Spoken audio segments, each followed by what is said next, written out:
Okay, so ready to dive in. Absolutely. Let's do it.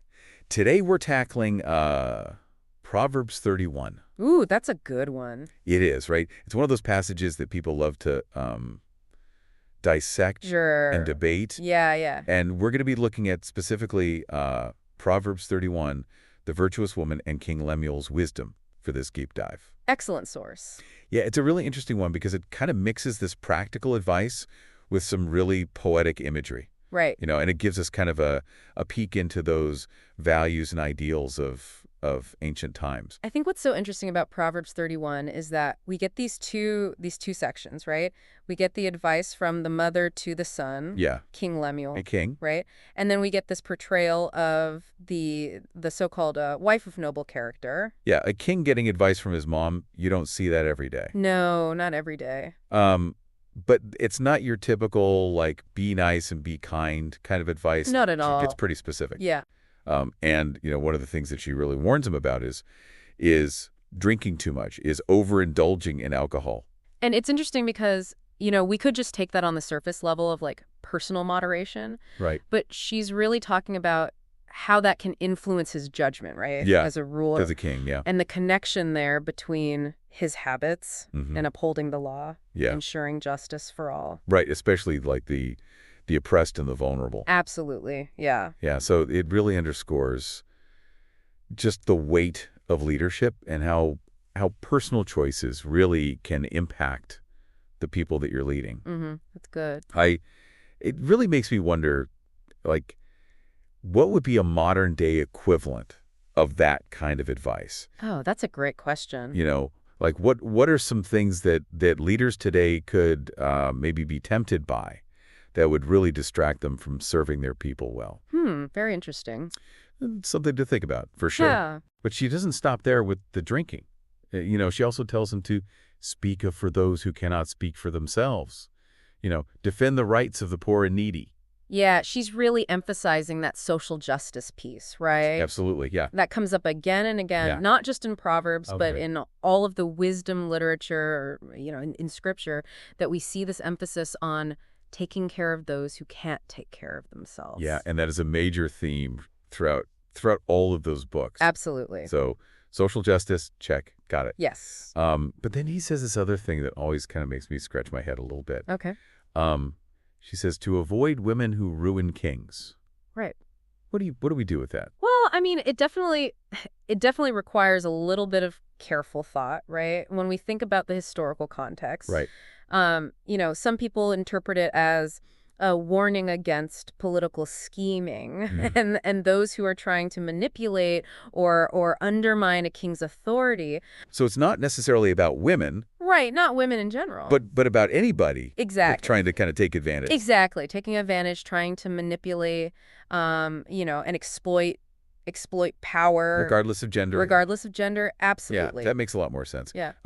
And that idea of influence, right, which can be both positive and negative. Exactly. Is a great bridge to the next part of the chapter. Okay. Which is the famous wife of noble character. The virtuous woman, yeah. Yeah, this is the section that everybody, I think, knows and remembers. It gets a lot of attention. It does, and for good reason. Good reason.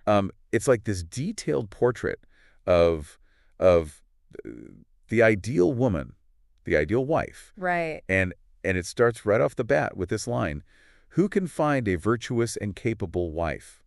She is more precious than rubies."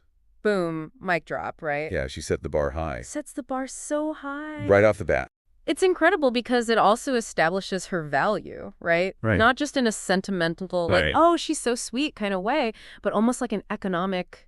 Right, it's like tangible. Tangible, yeah. Rubies were incredibly valuable. Yeah. In ancient times. So to say that she's more precious than rubies is just like, whoa, she's up there. She is at the top. Top tier. And then we get this list. The list. Of all the things she does. Yeah, she's doing it all. She's running the household. She's buying and selling. She's investing in land. She's providing food. She's providing clothing. This woman is like a one-woman corporation. Seriously. She is. She's like a CEO, COO, and everything else rolled into one. And what I think is so fascinating is, when we think back to that time period, land ownership, that was like the key, Yeah. right? To wealth, to security, to social standing. Yeah. And for a woman to be involved in land deals, Yeah. it suggests a level of autonomy and business savvy that was really remarkable. Yeah, it definitely challenges some of our assumptions about gender roles in ancient society. Absolutely, absolutely. And on top of all that, right? Yeah. Like she's got a strong moral compass. She's wise, she's kind, she's compassionate. Yeah. It even says she's fearless and strong. She without fear of the future. Yeah, she's not just like successful in this materials Right. way, but it's also just like emotionally and spiritually resilient. Yeah, she's got it all together. Yeah. And there's those little details that make it so vivid. Like she gets up before dawn to prepare breakfast. Right. Her lamp burns late into the night. Yeah, it's not just about the tasks themselves, but it's like it speaks to her dedication, Right. her work ethic. It paints this picture of someone who's incredibly diligent and committed to taking care of her family and her household. And I think it's interesting if you kind of compare it back to the advice to King Lemuel. Yeah. Right, about using his time wisely, Right. avoiding distractions. Yeah.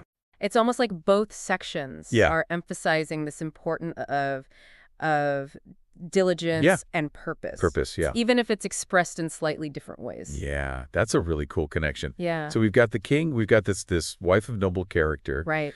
And they're kind of both being held up, I think, as examples of how to live a virtuous and productive life. Yes. In their own sphere. In their own way. Yeah. But I know that, this passage also gets a lot of different interpretation. Oh, for sure. Some people take it very literally as like a prescriptive model Right. for women's roles. Right.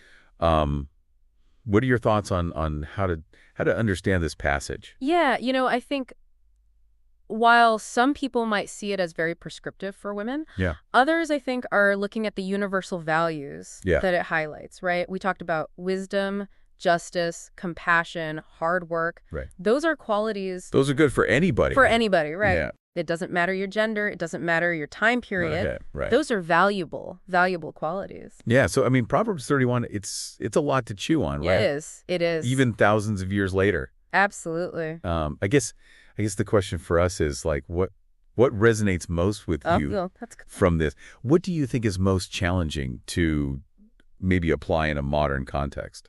I think for me, it really invites us to just think about our own values. Yeah. Right? And what we aspire to. Like, Yeah. what are those qualities that we admire? What kind of impact do we want to have on the world? Yeah, what kind of legacy are we leaving? Exactly. Wow. Yeah, that's a really good takeaway. Yeah, lots to think about. I think so.